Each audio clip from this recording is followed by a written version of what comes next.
Chapter 2. The Bright Blue Sea.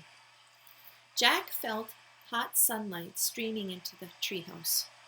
He smelled salt water. He heard the sounds of the waves. He and Annie looked out the window. The treehouse was in a palm tree. Beyond was the bright blue sea.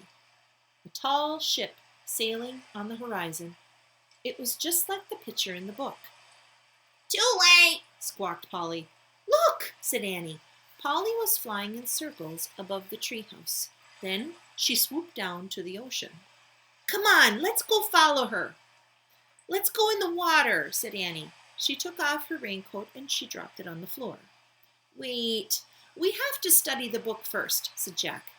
He started to reach for the book, but Annie grabbed it. "You can read it on the beach," she said. Without even looking at the cover, she shoved the book into Jack's backpack. He sighed. Actually, the water did look wonderful. "Okay," Jack said. He took off his raincoat too. "Come on!" Annie handed Jack his backpack and started down the rope ladder. Jack folded the raincoat and put it next to the stack of books. He put on his backpack and then he went down the ladder. As soon as Annie hit the sand, she ran toward the ocean. Jack watched her wade in the water. She was still wearing her rain boots. "Your boots, Annie," called Jack. She shrugged. "They'll dry out," she said. Jack took off his boots and socks, and he put them beside his pack. Then he rolled up his jeans and he ran across the hot sand into the waves.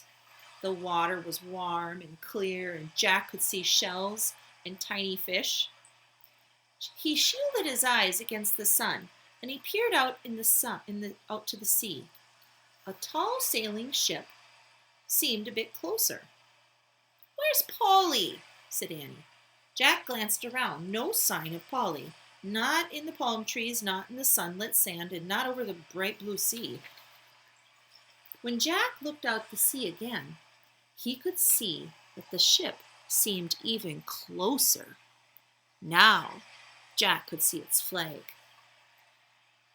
As he stared at the ship's flag, a chill went through him. The flag was black, with a skull and crossbones.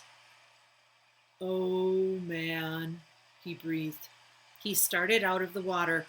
"What's wrong?" said Annie. She splashed after him. Jack ran back to his backpack. Annie followed. He grabbed the book from his backpack. He looked at the cover.